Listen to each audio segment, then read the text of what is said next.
నరసింహ చేసిన అనుచిత వ్యాఖ్యలకు నిరసనగా ఆలగడ్డ ముస్లిం జేఏసీ నాయకులు భారీ నిరసన ర్యాలీ నిర్వహించారు. ఆలగడ్డ పట్టణం ఈద్గా మసీద్ నుండి 4 రోడ్ల కూడలి వరకు ముస్లిం జేఏసీ సభ్యులు మరియు ఉలమాల సంఘం నాయకులు భారీ నిరసన ర్యాలీ నిర్వహించారు. ఈ సందర్భంగా వారు మాట్లాడుతూ ముస్లింల మనోభావాలను దెబ్బతినేలా వ్యాఖ్యలు చేసిన నరసింహపై తక్షణమే చర్యలు తీసుకోవాలని, అతనిని అరెస్టు చేయాలని అన్నారు. అనంతరం డీఎస్పీ కార్యాలయాల్లో వినతి పత్రం అందజేశారు.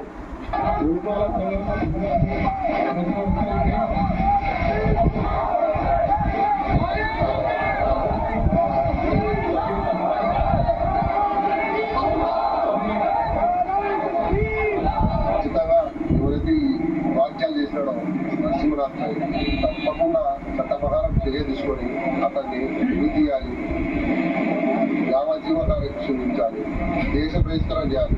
3 డిమాండ్ మేము సార్ని విన్నపించుకుంటాము. నరసింహానం సరస్వతి అనే వ్యక్తి ఒకరే కాదు, ఇంకొక అమ్మాయి ఖుష్బూ శర్మ అనే ఒక అమ్మాయి ఉంది. మొన్న రీసెంట్గా హైదరాబాద్లో కూడా ఒక గందరగోళం జరిగింది. అమ్మోరు ముచ్చాల మధ్య టెంపుల్లో ఒక అమ్మోరు గిరాన్ని కూడా ప్రొడ్యూస్ జరిగింది. అంటే ఇది ముస్లింలని కాదు, హిందువులని కాదు, ఎవరైనా కావచ్చు, వాళ్ళ మతమే వేరు, వాళ్ళు మతం మారులు. ఇలాంటి మతం మారులకు దేశ బహిష్కరించారు. అదేవిధంగా ర్యాలీలు శాంతియుతమైన ర్యాలీ చట్టపరంగా